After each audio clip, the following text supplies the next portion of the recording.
Now that we've learned the basics of footwork and kicking, we're going to move on to angles. A lot of coaches say, how do I teach my goalkeeper angles? What's the easiest way to do this? So what I found is the easiest way is go to your local hardware store and buy a nice 100-foot piece of rope. I actually bought this one for $8 and little carabiners for $2. Then what you do is you hook it onto your cage and stretch it out to the top of your circle. What this does is it creates a visual for your goalkeeper to see what angle she really is on. So, a lot of goalkeepers when they first start out stand back on their line because they're not sure where else to stand. So when you stand back on your line, you have a whole lot of goal to cover. I still have another 6 inches before I cover the whole goal. Same thing happens when I try to go the other side. I still have a little bit of space to cover. So, like I said, what this angle does is it shows my keeper, if I step up out of my goal, I now have less space to cover. And I'm covered straight through. I go to my left side, and I'm covered straight through. So, some kids think, okay, well maybe it's okay if I move up further. Well, when I move up closer, I lose reaction speed.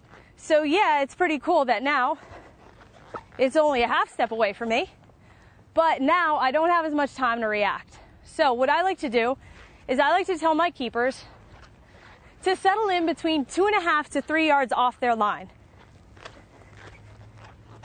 Right about here. From here, it's a nice easy stretch to my right and also to my left. It also gives me ample reaction time from the top of the circle. Okay, so now let's see this guy in action. So what we do now is we scatter balls throughout the circle, different angles and different distances from the cage. Cool thing about the rope is you could walk around with it and you could also tighten it up to reflect the closer angle. So good drill to do is to get your goalkeepers in line with all of these different balls. First one, I get set here, onto my right and covered, onto my left and covered.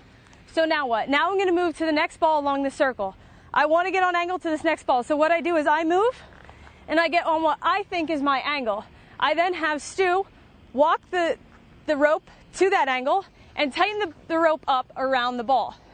Now what it looks like I'm on my angle. I can come here, I have it covered.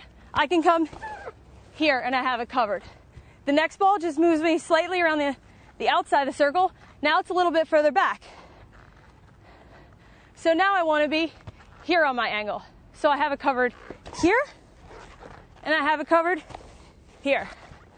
Another ball on this left side takes me down lower. From here, it's safe to say you could almost stand on your post and be okay with it. So now all I really have to do is cover out to my right side. I have this side covered. I clear it out to my right, no problem.